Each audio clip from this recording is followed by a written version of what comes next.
Alam mo, kapag tumatanda na pala tayo, mas priority na natin yung paano maging masaya. Marirealize mo na mas masarap i-enjoy ang buhay pag masaya ka.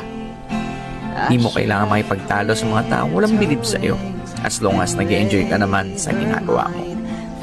Maiksi lang ang buhay natin, hindi natin kailangan makipag-argumento.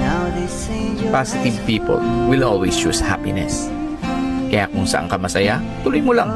Enjoy lang natin ang ating buhay kung saan tayo nagiging masaya. Did what I did because I love her so. Will she